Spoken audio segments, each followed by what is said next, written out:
حد خدای یو دی. نو چې څو پورې مسلمانان یو شوي ني دی به وال او ټکول ټول انګریزان په کور کې یو دي، هندوان په کور کې یو دي، یهودیان هر ځای کې چې ابد اسرائیل حمایت کوي. امریکا کې قیمتي کارخانه د یهودو دي، خو چې اسرائیل یو ټینک ختم کی هغوی ولا 100 ټینکونو پیسې راوړي. که یو جزې ضایع شي امریکا ولا 100 راوړي. که هر ځای خو د اسرائیل حمایت پکې وي، ځکه دا زموږ مذهبي حکومت دی.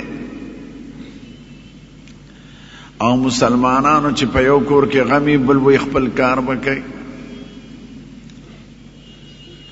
که افغانستان کې غم راشي پاکستان والا به وایي چې موږ یې څه کوو خپل کار وکړي. که عربو کې راشي دا نور وی خپل کار وکړي. نو د دوی یووالی نشته، او چې یووالی نه نو دقه شان وال ټکول به. اول یووالی د چانه شروع کیږي؟ اول یووالی د بادشاهانو نه. قسم دې زموږ د دین دا مسله ده چې اسلام کې د یو حکومت او خلافت اجازت ده، بادشاہ به یو. دا څومره چې جوړ دي دا د شرع نه خلاف دي. هغه وخت کې د دویم اجازت دی چې حکومت دومره لوی شي چې هغه بل طرف نشي سنبالولی. دا به پخوا وه، اوس خو د دې اړه سوال نشته. د امریکې د لاندې یو کم 50 ریاست دی او 2 بر اعظمو کې ملک پروت دی او حکومت یو دی. نو دا یووالی د وجې نه او دا طاقت هم زیات دی. قسم دې که ټول فوج د امریکې راغلی وی، خو دا خپل جزونه او بمبار ورسره نه وی، د افغانستان د ځمکې نه به یو جمدی نه وی تلی، ټول به یې مردار کړی.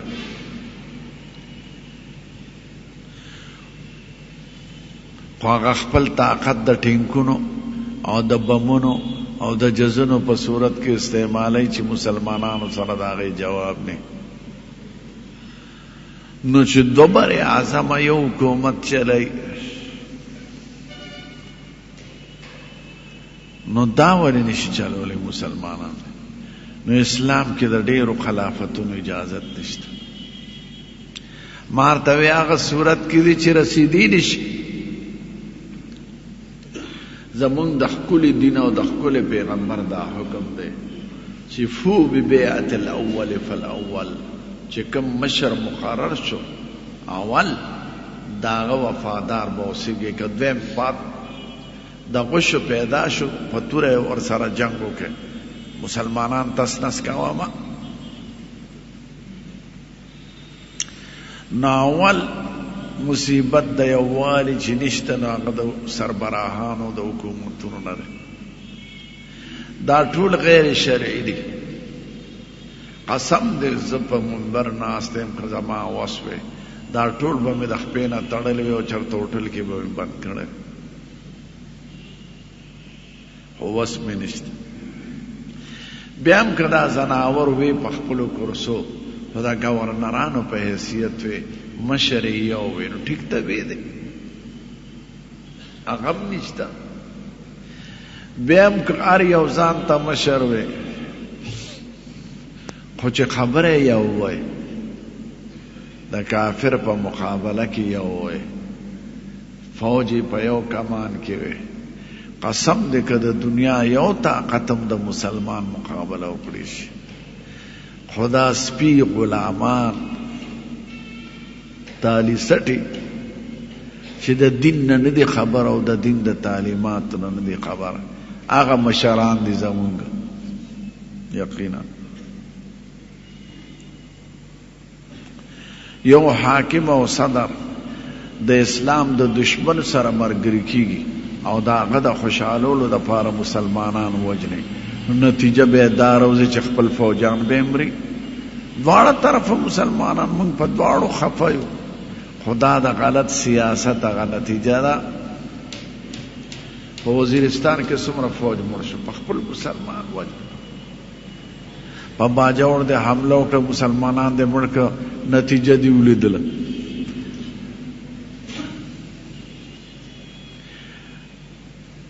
مونږ دا نه وایو چې ښه کار شوی دی، نه، فوجیان زمونږ نیکان دي، ښه دي، مسلمانان دي، بې ګناه وجل سخت بند دي. که کافر هم ستا ملک کې اوسېږي، د سفیر په حیثیت، د کاونسلر په حیثیت، د میلمه په حیثیت، د تاجر په حیثیت، د هغه وجل داسې دي لکه د یو مسلمان بې ګناه وجل.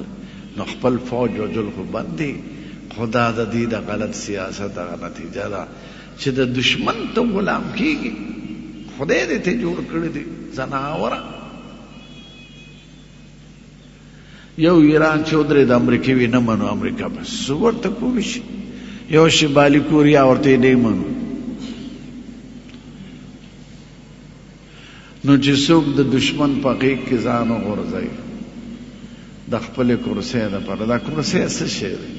قسم دی د کرسۍ نه زیات د انجام په اعتبار بظاهر خدای خوشحاله چې زنده باد چغې ورته وایي، خو انجام ماته وښیه سپېره. څوک قتل شي، څوک راښکلی شي، څوک دغه شي. نو اول د اتحاد په لار کې رکاوټ هغه دا موجوده بادشاهان دي، دا غلامان دي د دشمنانو. نو دشمنان به په مونږ حملې کوي.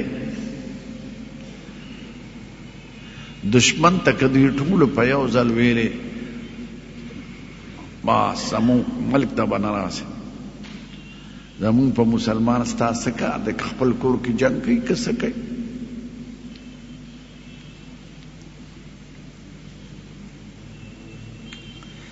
نو مسلمانان یو نه دي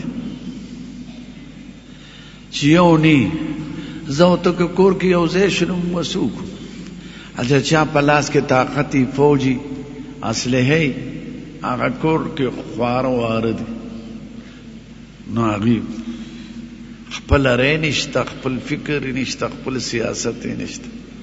نو موږ ذلیله یو د دې ځناورو د وجې نه.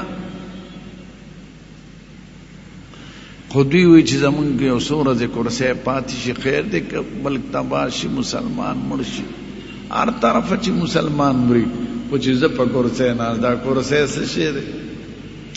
د طوطي جون د پنجرې